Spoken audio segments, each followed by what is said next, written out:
Welcome to Tab Talks, where I believe that talking is healing and listening is feeling.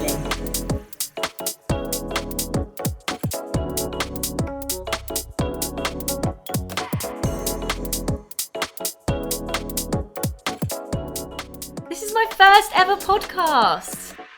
Creating my first ever podcast called Tab Talks. Talking is healing, right? Talking is healing. I believe that through talking, because I love to talk a lot, that I actually gain some healings from sharing information, especially with my mates. So that's basically why I created this podcast. I want to talk with my friends about their journeys, the things they've learned, tell some stories about our life, and just hopefully it might resonate with anyone listening out there. Because as much as talking is healing, so is listening. So here we go. So my first guest, I'm already laughing. My first guest is my brother Ben. Welcome. Thanks for having me. Who better to have on this than you? We are best friends, also siblings. Been through a lot together. Very, very different people. Very different people. But one thing we do have in common is that this year we've both stopped drinking alcohol. Indeed. But before we go on to that, do we want to talk a little bit about our relationship? Yeah. I think... Do you want to... No, I do. Dare I say it? Do you want to go first? I think we have a very good relationship as siblings go. I think we are very different, but everything that you have, I'm appreciative of, I guess is the word. Because it makes me reflect on what I might need more of in my life, and I think maybe I have a little bit of what you need as well. Definitely. And we talk about it openly all the time, which is good. we do. But we also say like how much of an effect we have on each other as well. And I think just, you know, the power in us just talking about every aspect of our lives is really, really good. Totally. Like we're so understanding of each other, and we know each other probably the best in the world. And yeah, exactly, the qualities that I struggle with you have, and vice versa. And talking to each other, we heal each other many times. I've called you crying many times. Yes. And you've been the calm, stable voice of reason in my erratic emotional state. So and then when I don't have the confidence or courage to do things that I know I need to do, you're always the one saying, fucking hell, just get on with it. Why aren't you doing it? Yeah, we are so lucky, aren't we? We really lucky, are. And it's not always been that we've been that close. I think in early childhood stages, you love to be alone, play on your own, and I'd be like, let's do this, let's do that, come on. Well, you also wanted to feed me to the wolves. Yeah, I did want to feed you to the wolves at one point. Yeah, classic memory of us. I think I'm about 3 years old and you've just been born. Maybe I'm 4. And I just went to my mum, Mum, what would happen if I left Ben in the woods? Would the wolves eat him? My mum was like, crazy child. I think that pretty much sums us up. You can probably tell already by us chatting how different that we are. Ben, I think, is much more of a really good listener and really takes his time to think about things, whereas I'm very flighty, some would say, and I just go with what I'm thinking straight away and I just talk about it.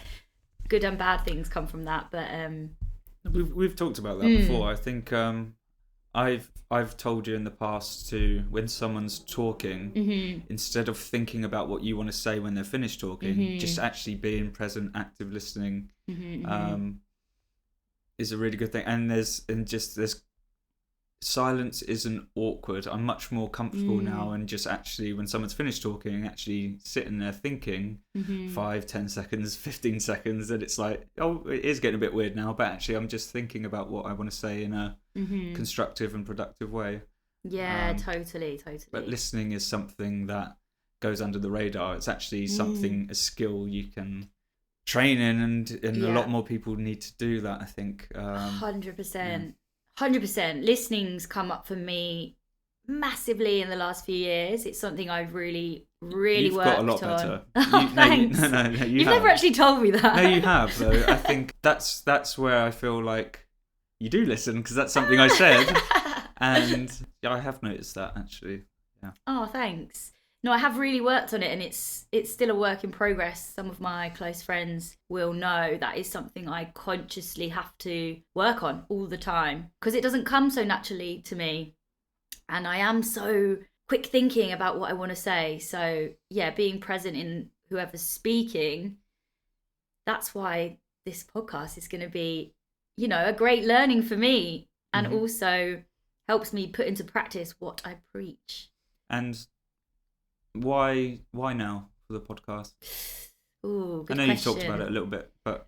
Well, I am very creative as a person. I do all kinds of healing. I'm a roller skater. I was a performer. And I feel that now when these ideas come in, I just have to execute them, because what have I got to lose? I'm just going to be where I already was. So I may as well try something new. And if it helps, if anything that we talk about helps one person, then it's gained something. Absolutely. So that's my motto with life, actually, even when, basically once I accepted that I was cringe, I became free. Because if I share a cringy quote, if one person resonates with that quote, then that means it was worth sharing. That's been a huge learning for me, to let go of the ego, embrace who you are, be authentic, and just get the show on the road. Cringe. No, it's good. It's good though. Yeah, so... That's why I'm smiling, because I know it's true. Yeah, I am pretty cringe. But I love that. I actually love that about me. So, yes, for this episode, for this set or series of podcasts in general, I'm going to be talking to important people in my life, friends, family, about difficult topics and things that they may have struggled with on their own journey. And we're just going to shed some light on it. And some of the most amazing healing conversations I've had have been with friends. And we often wish we'd recorded that for a podcast, because that was a great conversation. So here I am trying to naturally, authentically recreate that. And this episode specifically for Ben and I is about not drinking alcohol. Who would have ever thought we would... It's crazy. Yeah. A, be doing it, crazy. and B, doing it together. Wow. It's just hit me right now. Yeah, yeah, me too. It's very surreal. Yeah. Yeah, and I think I'm 8 months now, no alcohol, and how long's it been for you? I'm 7. just 1 month behind you. Yeah. Yeah, congrats to you. And to you. Yeah. Thanks. But for us, alcohol, part of our bonding was through alcohol, not gonna lie. Yeah. And that very much stems from just our family in general, I think. We have these conversations a lot, but I think just for the sake of this podcast, why did you decide to stop, and why was it that time? Yes. Ironically, people would say, oh, but Tabby, you never had a problem with alcohol, which we've spoke about is a varying scale. I think. Yeah. I don't think it is black and white that you've got a problem and that you haven't got a problem. I think the assumption is you're an alcoholic or you're not. And it's very much a scale. Like, even if you've got a small drinking problem, it's still a problem to some extent. Or so for me, I just accidentally went sober, really. I didn't really think about it. I just knew it was this gut feeling, intuition, which we'll talk about. Yeah. That I knew I needed to do it. Yeah. So I did dry January this year, and it was actually very easy. And then I think the next challenge was a social event where we went to a pub, and I really fancied a Guinness. I just really, really was craving one.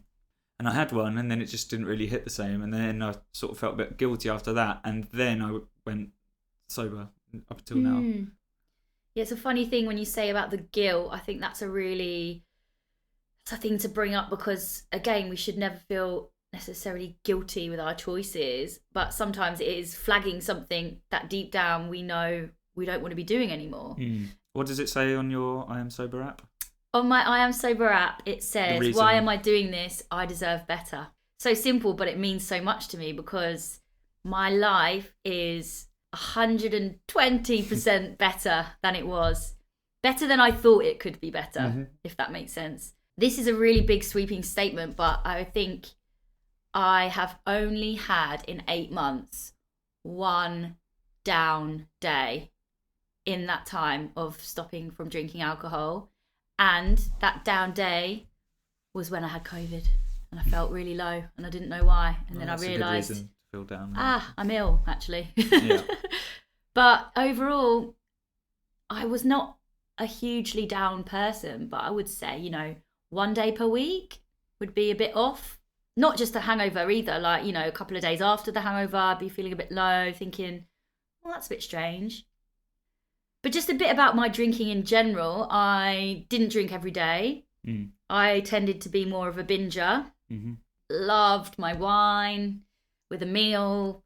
But again, that ties into family and how we were brought up. Wine and alcohol. Well, let's talk about that. Big thing, yeah. Because I think when all you've ever known is presented to you, and it takes a situation to then see that that's not necessarily normal, and so it's that ingrained thing that's just built into you. Like, you know, our parents did drink frequently, maybe not so much the amount, but it was frequently. It was pretty much every night, wasn't it? Wine with dinner was just... Exactly. We always had a group dinner, which was amazing as a family, and I actually really valued that every night we would have dinner together, but therefore if we had dinner, we had wine.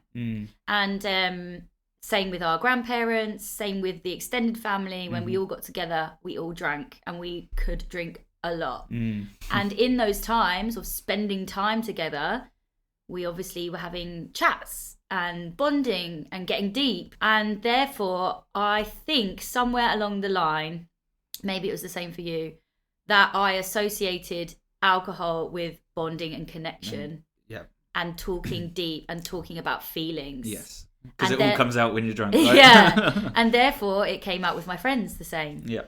You know, and then in British culture, have a drink when you celebrate, have a drink when you're down, have a drink just to be social, have a drink when you're chilling at home, have a drink with dinner. Like, it's all around everywhere. And that's all we ever knew. And I don't think we even thought that was an issue, ever.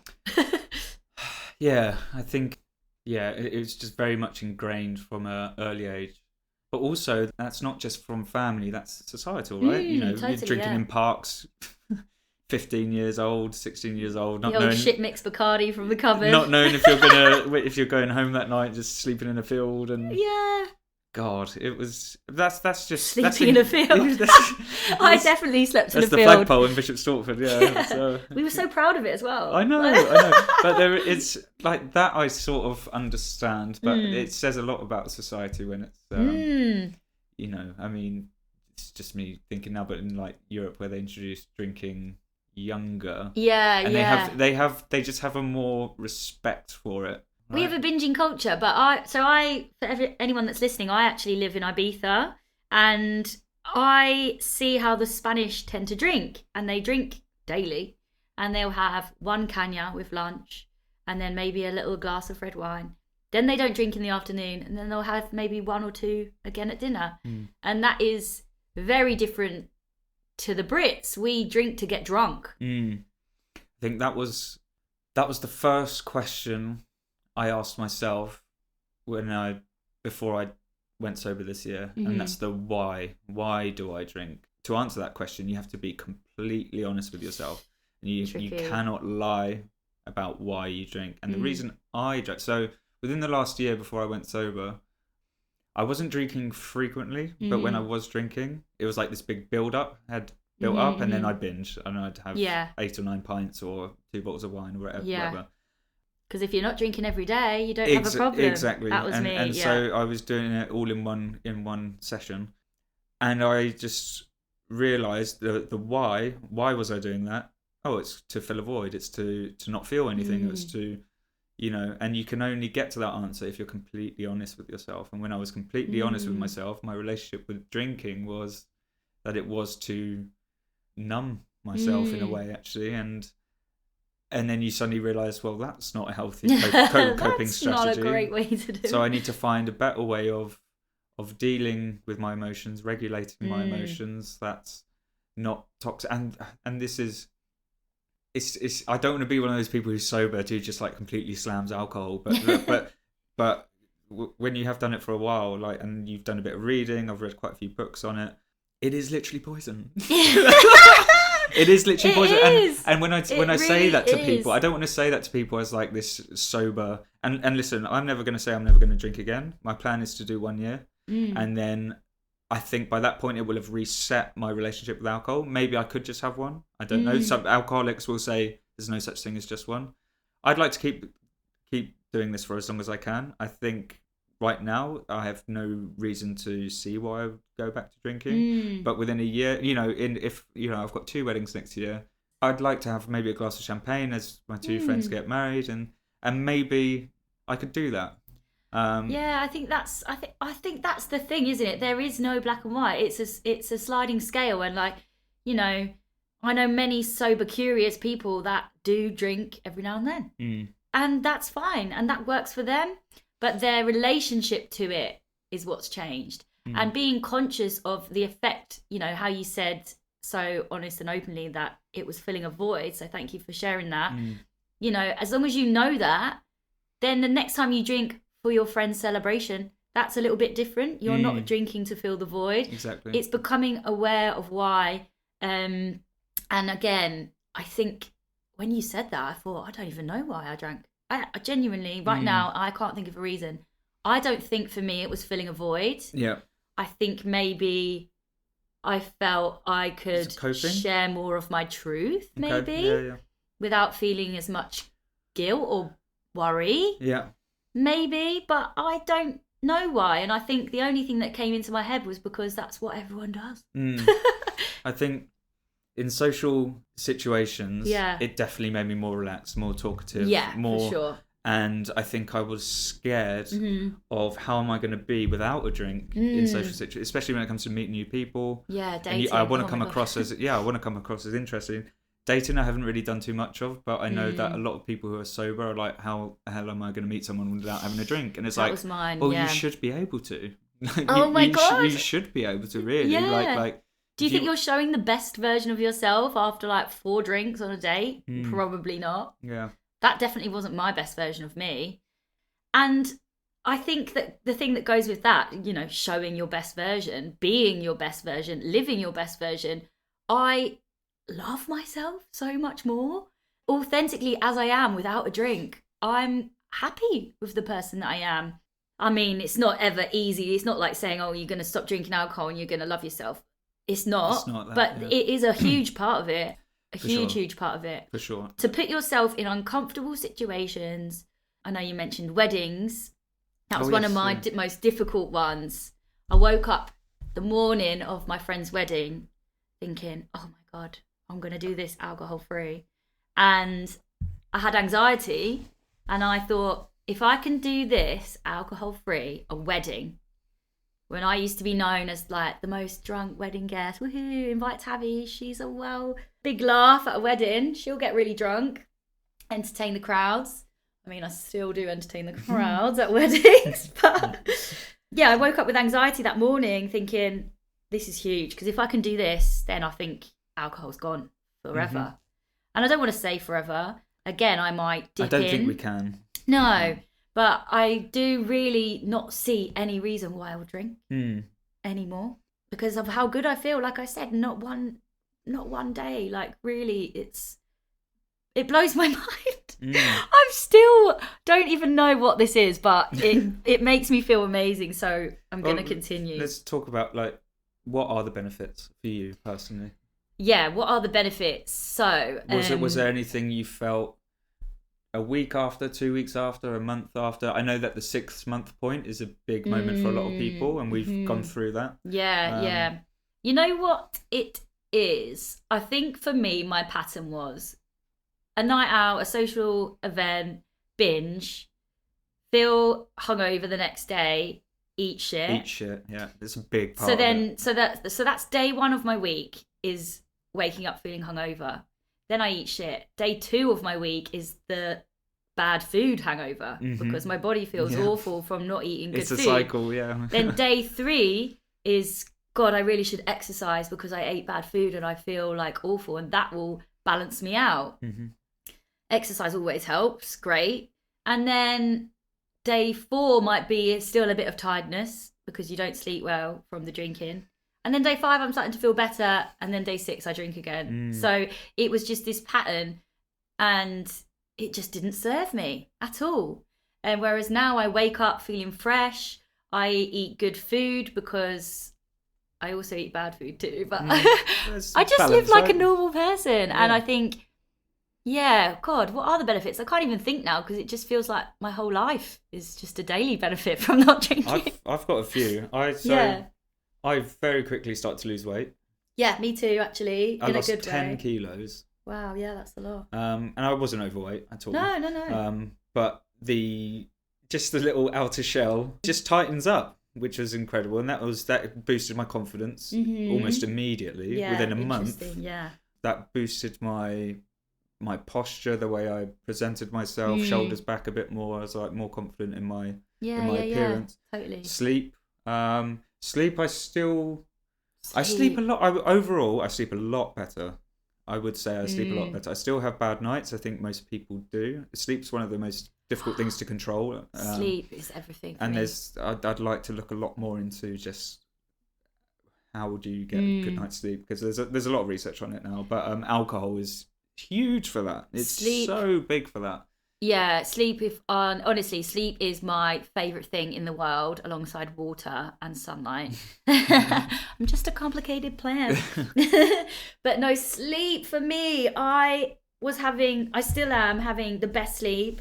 I actually realised that I need 9 to 10 hours a night, which is more than the average that we're told. Yeah. But yeah, for me, that's a good 9 to 10 hours sleep feels good. And I dream like crazy. You do. And I get messages in my dreams, and my intuition, which I knew, again, I think that was a thing I subconsciously didn't stop drinking, but I knew if I did, my intuition and my I guess some of my psychicness would come through, and it really does now. But I think because my body is cleaner, I'm more in touch with my deep intuition within my body. I'm just more aware of it. So that for me, definitely my intuition is probably the best thing for me that's come out of it. And relationships. All of my relationships, family, friends, I think I have much more wholesome relationships, and therefore that's mirrored back to me in self-love. I think that's really important. And what about the challenge? Have there been any challenges going sober? Yes, of course. You know what? It was easier than I thought. I'm not going to lie. Me too. Which is what's so funny, because that's interesting. That yeah. When you commit, they do say that though. When you make the decision, you've made the decision and that's it. And it's easier than you think. It's the deciding that's the difficult part. Yeah.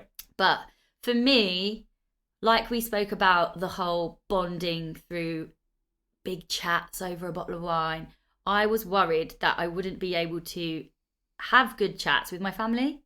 That was quite a big worry for me.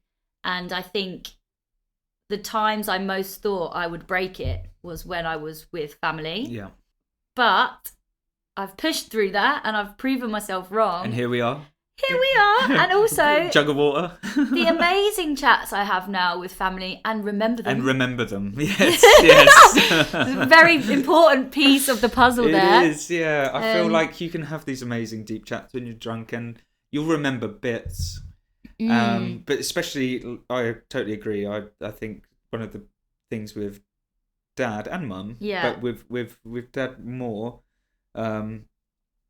we would have some great chats when we'd share a bottle of wine and or two, and then in the morning after, when I'd wake up here, it would just sort of be, we had a really nice chat, but I don't really remember what it was. And it's like, I vaguely remember this subject, and I know that I love you, but don't really know what happened. Yeah. Or there's times, and God. Also, when you're drunk, it's very difficult to active listen. Yeah, that was a game changer for me. That's when you're thinking about what you want to say. Yeah. And that's why no one really remembers what the other person was saying, because you're just in this state of, I've got a really good point to say next. Yeah. That was a game changer for me. And I think that was one of my big puzzle pieces of the listening was the drinking. Because I know you'd flagged it with me a few times.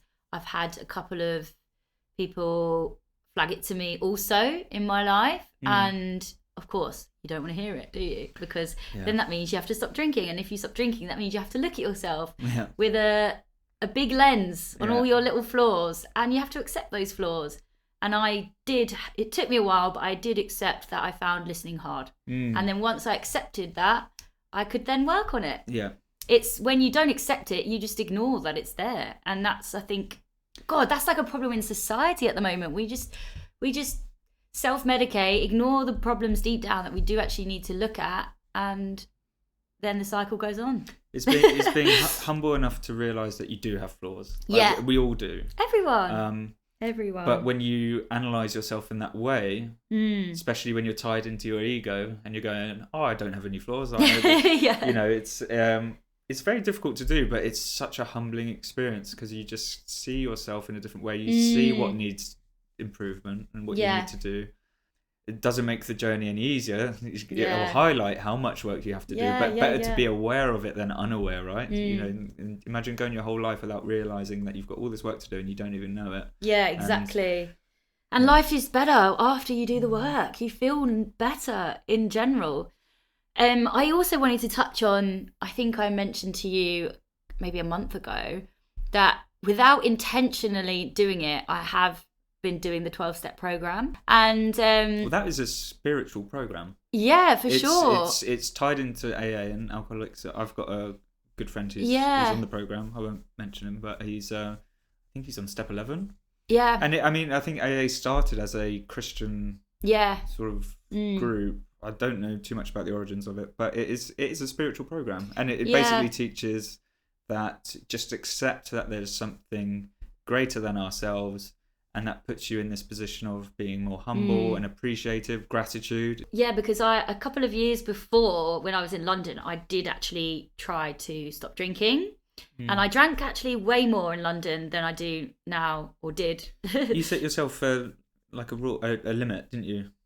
Oh, I tried everything. So I think deep down in my intuition that I wasn't listening to, I knew that I didn't want to drink. But it just seemed like such an impossible task. So therefore, I was an all or nothing person, right? Still am very much so. And I'm going to not drink alcohol, and I'm going to do this raw vegan diet, and I'm going to do 3 months where I just don't leave the house, and I can do it. And I could set my mind to it, and I could stop drinking. So that's where I thought, I don't have a problem because I can just stop anytime I'm choosing to drink. So I did that. Then I found that when I broke the non-drinking, the sobriety, drinking was even worse because I was obviously not tolerant anymore. So then I might lose my phone. You know, we've skimmed over all of those really terrible things that can happen when you just have a little bit too much to drink. Fall out with people, get things stolen, injure yourself. The list goes on. I think I've experienced that all through my time of drinking. And I think it's Russell Brand. This really stuck in my head. It was like, out of every 10 times of drinking, you'll have one amazing sick night with your friends and everything's great. And every other 9 times, you're chasing that one good time. But in all the other 9 times, you might lose your phone or something might happen. But you're still going to drink again because you're going to chase that really, really good time. And what's the ratio of that? 10% of the times is actually good. But yeah, a couple of years ago when I think I'd left my bag in a bar and it had my phone in it, it had my house keys. And I got home to my house and I had to get someone to break in the door so that I could get in. And I thought it was a good idea at the time because I was like, how else am I going to get in? Just break in. So this guy just broke into my house, and my poor housemate, she wasn't there at the time, but the next day I was like, oh my God, I'm sorry, I had to break into our flat last night. She's like, why? Like, well, my keys are in this bag that I left in a bar. It's just so ridiculous. That's so stupid. But anyway, after that I had a real low and I was like, I'm gonna stop drinking. And I spoke to one of my friends. She's in recovery, I think 4 or 5 years now. Yep. She was like, Tabby, if you didn't drink, these things wouldn't happen, and you wouldn't be feeling so low, and you wouldn't have the self-hate, and you wouldn't have upset your housemate, and you wouldn't have to fix your door that you have to fix today. Just this little knock-on effect of things that have happened, right? And she had a word with me, and I did really take it on board. And then, of course, I fell back into the drinking again, because once that shame's passed, everything's fine, back to it. It's only this year I've got back in touch with those friends that at the time flagged this could be a little bit of an issue. And I've said thank you for them, for even when I couldn't see it, being able to see the true me and how it was not benefiting my life. And that was powerful. And I think good friends. They're good friends, yeah. They're still my very good friends. And I rang them all up individually. There was 3 of them specifically. And I said, I just want to say thank you for telling me a harsh truth. And I know I didn't want to hear it at the time. And maybe the effects didn't take place then.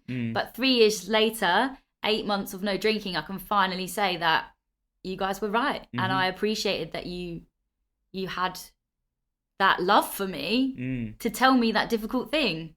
It's also good of you to go back to them and let them know that. Oh, thanks. No, it is. But it was healing for me too, to be like, wow, I feel I've accepted my flaws. I accept that those times, I was probably not so grateful. And that's okay in those times. But now I am grateful. So I want to reach out.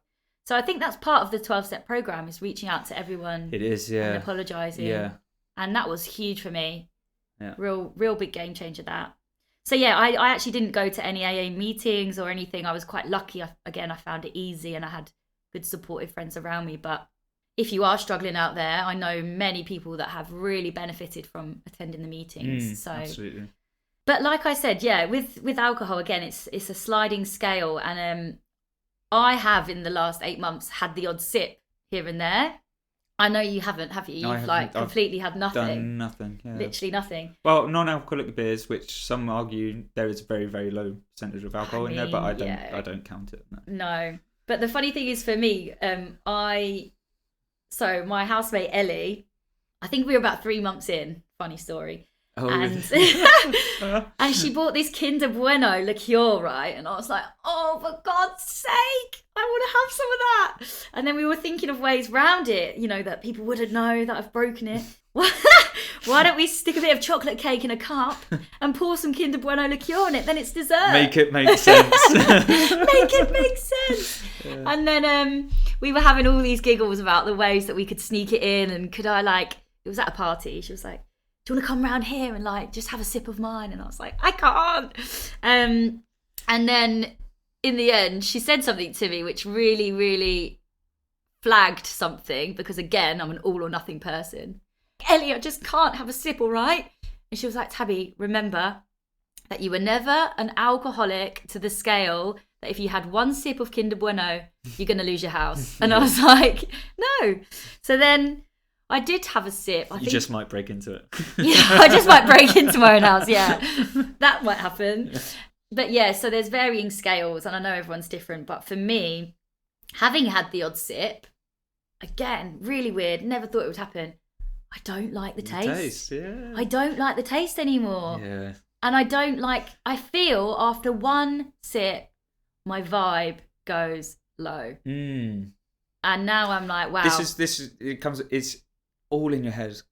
And this is what's interesting. I think don't want to go as far to say addiction, but just when it is so ingrained and it is so part of your routine and your social routine, I wouldn't go so far to say that's an addiction. I would just say it's just ingrained. Yeah. But yeah, I remember the first time I tried a beer when I was like 15, 14, whatever. It was disgusting. We didn't like it. Of course not. It was disgusting. Red wine. Ew. You grow to like it, don't you? Red wine it's not delicious like a Coke or a Fanta, is it? It's like quench that thirst. Yeah, it's strange, but I think red wine flavoured Fanta. Sparkling wine. Yeah, but it's I don't know. I think it's just because it's so ingrained into the culture and into the routines and what we do that you do grow to like it. But I can honestly say, I mean, in the last 7 months, have I been envious or have I wanted an alcoholic drink? Yes, I would be lying if I didn't say that. That's I think especially throughout summer, an ice cold pint, with a little bit of lime in it, or all these things start rushing through your head. But then actually, I think with the social situations as well, obviously, I think one of the challenges was I realised how much of my social interactions revolved around drinking, and so this year I would say I've been a lot more isolated because I haven't. If there's been any sort of, oh, we're going out for drinks on this day, like I would just say, well, what's even worse, I might just ignore it, but or I'd just say, oh no, I'm doing something else, and I'd find myself lying, but because I didn't want to say, oh, I'm not really drinking, and I might be enticed to do it. So it's been a bit isolating, but in a good way, because it's allowed me to reflect more about why I'm doing it. But it's also highlighted that I need to get out there, and do other things and activities and make the effort. Definitely, because it's all well and good not drinking, but it's like, well, what's the alternative if I'm just staying in and being a social recluse and a hermit? I actually need to get out and find other things. And the sober thing is getting popular, and they're just sober curious people. And I think in our generation especially, we are finding more creative social things to do, and it might just be going for a walk. Like we went for a walk today and it was really nice, had a coffee, and actually those things are much more productive in terms of connecting than drinking. Totally, yeah. And I think it was one of the stories you told me that I found really funny quite early on when you stopped drinking. You were like, I went out with some work. I went out with some work colleagues and I had 5 non-alcoholic pints and I just felt sick. So that was someone's leaving do. Yeah. I really didn't want to go anyway. But it was in the nice new massive Brewdog. But the funny thing about Brewdog is that even if you get a 0% pint, it's still about £7. So, yeah, that was it. So I'd spent 50 quid down. I think I'd spent about 30 quid on 4 to 5 pints of non-alcoholic beer just to try and get on the same level as these guys who are all clearly very drunk. And then, as I went up to order my 5th pint, I was stood at the bar and then I had this light bulb moment. I was like, I don't actually need to be here. That was it. And so I just Irish exit. I didn't say goodbye to anyone. No one noticed I left. No. And as I was walking out, put my AirPods in, I was just smiling. I was like, this is brilliant. It's like, I've got freedom. I can go home and go to bed at like 9 o'clock. It's brilliant. My stomach is full of gas. It's just full of just pointless gas. Pointless yeast. Pointless calories and yeast. And I don't need to be here. That was the best moment. I think with work colleagues, it's difficult, isn't it? Because it's like they're colleagues, not necessarily friends. So, but it's the polite thing to do was to again, is that people pleasing? Is it? Am I going to? Oh, that's a topic for another day. I know. But no, it's interesting. Like that's probably one of the best things as well. Like I still love to party. I'm very social still. Yeah. It's actually not affected my social life one bit. But I know when to go.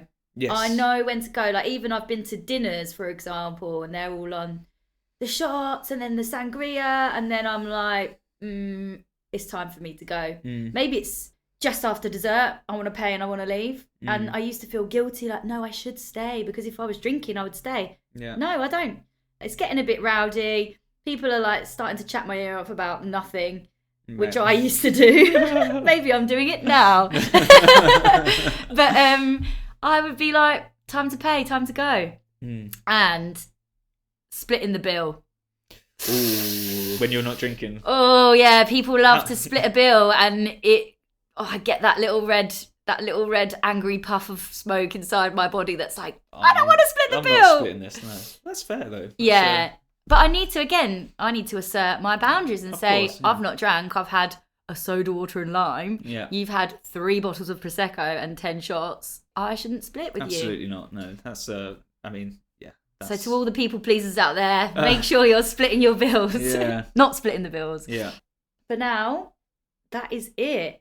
If you are curious about living an alcohol-free life, please feel free to reach out to me. I'm always inbox open for that kind of thing. Or me, Instagram at Ben Camburn. Yep, at Ben Camburn on Instagram and at Tabitha Camburn on Instagram for me.